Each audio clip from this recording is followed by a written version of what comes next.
Welcome to the Purple Party, known as Purple Nerd Channel, home for all those who geek out on all things Prince related. Piano on a Microphone 1983 was released on September 21st, 2018, peaking at number 1 on iTunes, number 11 on the Billboard Top 200, and number 1 on the R&B charts. The album is a one-take rehearsal of Prince on his piano, recorded in the fall of 1983. It is rumored to be a rehearsal-only recording, although the performance includes songs that had not been released at the time of this recording, and songs that have never been released up to this very day, some of which that do not have a proper studio take and only have this rehearsal recording. The Prince estate advertised the significance of this newly discovered cassette tape as a glimpse into the Prince before the fame of Purple Rain, which wouldn't be released until June of 1984, and the Purple Rain tour not starting until November of 1984. They also used it as a tie-in to Prince's passing, as his last show was part of his Piano and a Microphone tour. Let's explore this intimate look into a musical genius and his piano. We open up with 17 Days. Main track, knowing that your problem wasn't alone. Turn the voice. This song would be released as the B-side for the single When Doves Cry from the album Purple Rain. This recording falls in between the Apollonia 6 recording of the song with Brenda Bennett on lead vocals and the recording of this song with The Revolution that would end up being officially released.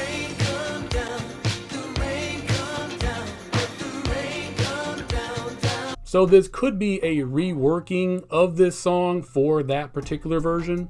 Next is Purple Rain.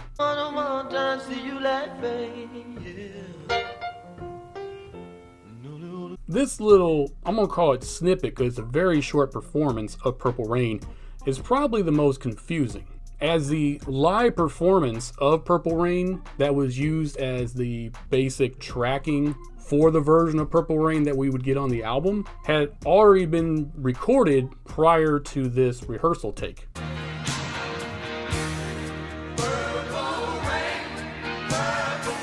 So this may just be Prince playing around with the song to see how he could transition into it live for the tour. Next is A Case of You.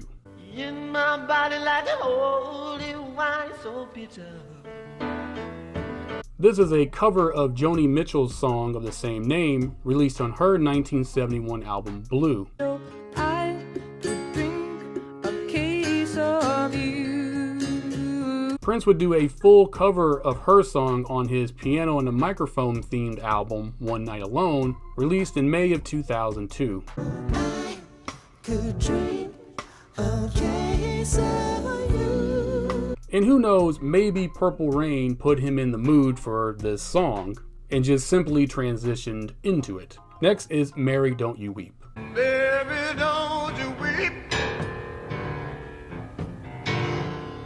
This song just gives me goosebumps every time I listen to it. This song dates back prior to the American Civil War and is considered as a traditional spiritual. The song features lines from his song Strange Relationship, which is actually the next song. The song was also included on the soundtrack of Spike Lee's 2018 film Black Klansman. A video was released for the song from that soundtrack. And like I mentioned before, next is Strange Relationship. What's this strange relationship that we hold on to? Honey, Prince had recorded this song in spring of 1983, but it wouldn't find its home on an album until 1987's Sign of the Times. hold on to. Baby, I just can't stand to see you happy. Which makes me think that Prince was just simply working this song out, as it was still in its conceptual stage. Next is International Lover. Let me take you for that ride. This song was included on Prince's 1982 album 1999.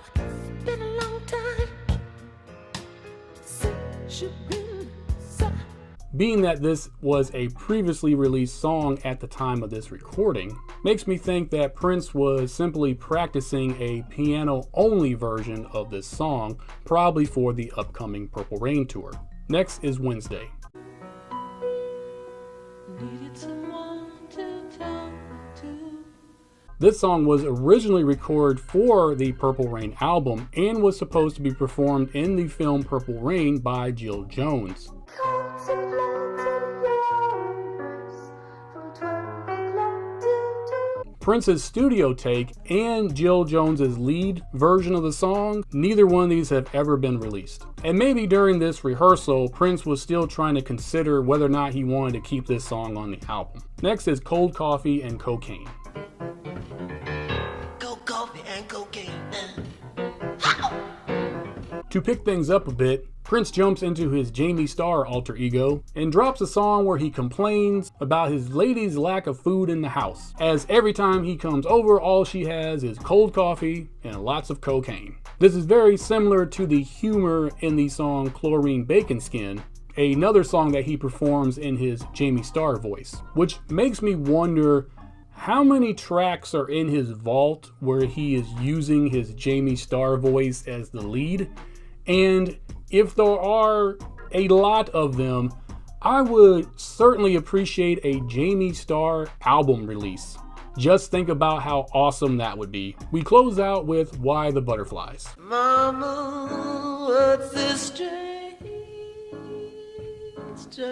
The previous song and this song are the two songs that exist only on this rehearsal recording, and there are no official studio recordings of these two songs. But this one is very sparse lyrically, and it feels more like a concept for a song that he was trying to work out.